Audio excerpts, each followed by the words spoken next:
Welcome, Caleb. Thanks for taking the time, dude. Feel free to just give us a bit of a quick introduction. Sorry, I screwed it up myself. A quick introduction into who you are and what is it you do. Yeah, my name is Caleb Dean. I run a design consultancy agency called Studio Stendo. We position ourselves as a brand and website design for companies in transition, whether that's from an idea to a start, or whether that's they've been in business for 6 or 7 years and they're hitting their $1 million revenue rate and they want to get to 5. They need a new brand. They've been bootstrapped and transitioning, or even some companies that are acquiring other companies or merging and they need new brand, website, that kind of stuff. Those companies in transition are who we work with. Nice, man. Nice and specific. What take me through where you were at from a design business standpoint when you came into the program. Yeah. When I came in the program, I didn't have a business. I mean, it was like so many others of like, I had a set of design skills and I had the desire to be having my own clients and making my own money. But I didn't have any processes or systems in place. Didn't have any sort of strategic outreach or really any sort of idea of how to be actively generating leads. A lot of what we were doing was just sort of like sitting behind a computer screen, hoping that we got an email because we posted an amazing logo. And that hadn't been the case. I mean, it had hit enough to be, I don't know, making 3 or 4 projects a year, but it's not going to pay any bills and wasn't anywhere near the goal. And didn't feel like a goal that I could work on or had any sort of authority over. It's like, let's just stick my finger in the air and hope it rains or something. I don't know. Got it. What once coming into the program, like what parts of the program did you gravitate the most towards? Like, was there specific content that you were like, this was more important for me where I was based on my stage of the journey? Or is there particular parts about like the training program or the calls that you kind of gravitated towards as well?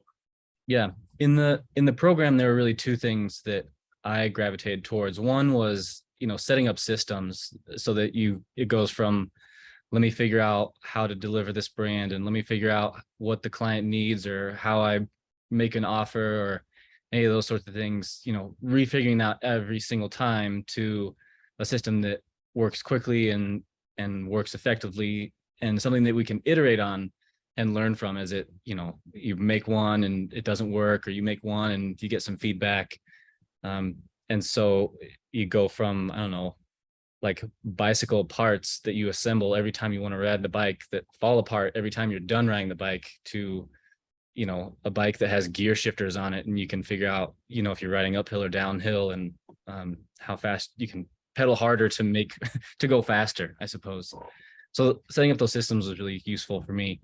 And then also the offer building stuff and running it through group calls and just the systems of like how the proposal system works, how to optimize it and how to make them convert, particularly with clients that, they come in and they have a specific budget number in mind that's lower than what I would want to do it for. And then after you get them through the sales and proposal process, they're like, you know what, you're right. We'll pay double what we expect to be paying. And I think we'll still be happy with what we're going to get. Those 2 parts were really effective for me. Kind of maybe in continuation to that, but what do you think is like the biggest aha moment that you've had? The biggest aha moment. Great question. I think a lot of the things have been like, I read a ton of books, business books, design books. A lot of times they're design books because that's what I do and love. And then there was a point where it's like, you know what, I need to know how to do business to run an agency. And so it transitioned to some of those. And a lot of it had just been ruminating in the back of my mind, like, oh yeah, I should do this, but I don't know if it'll be effective, or I should do that. I don't know if it'll be effective. But seeing it done and being in a community of people who were making decisions and completing disciplined tasks that really showed what they gained in their businesses and how they grew as designers. You know, I think that was the biggest, if there was an aha moment, it was that. It's like, okay, a lot of these things can work. A lot of these people are testing it for me or have tested it, and I can rely on the community and groups to see what I should do and what I shouldn't do, and what is ultimately going to be effective and the best and most efficient use of growing, I think. Nice, mate. I mean, the way that you kind of explain and the way that you've kind of been communicating tells me that like things are super regimented now, which is probably why there's some pretty good consistency happening with revenue. So like take us through kind of like some of the results. Like what have the last 3 months look like revenue wise, and then where are you hoping to get to maybe by the end of the year?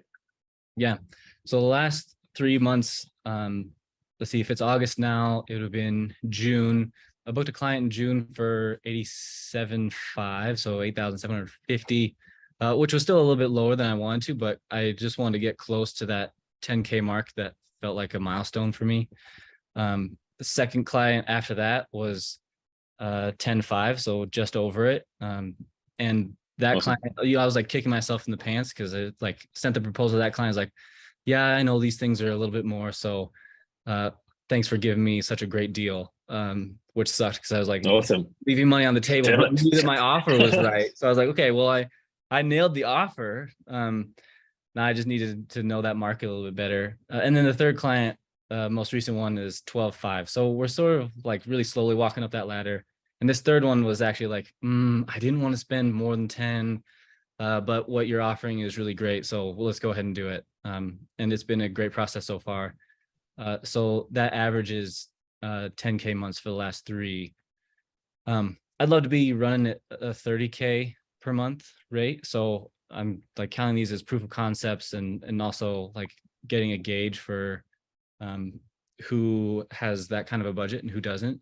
I think we talk a lot about that in the course of like finding clients who can afford what you want to do, and paying attention to those markets. So learning. Yeah, it sounds like you're kind of doing that. Like I would argue that the same kind of people will spend 20 if the offer improves again. Yeah. And it might not be that different to who you're reaching out to, but that's awesome. And I mean, so it's like one project a month is kind of the cadence at the moment. Yeah. You'll be able to manage 3 of those a month, like that cadence. Is that? Yeah. At this, if they were 30K projects, yeah, for sure, I love that cadence. I think that the scale of client who can afford that is who I want to be working with. I don't, and that's just identified in the sort of market and the kind of work that I want to be able to do. So that one project a month, and they bleed over. So they're like 2-month long projects.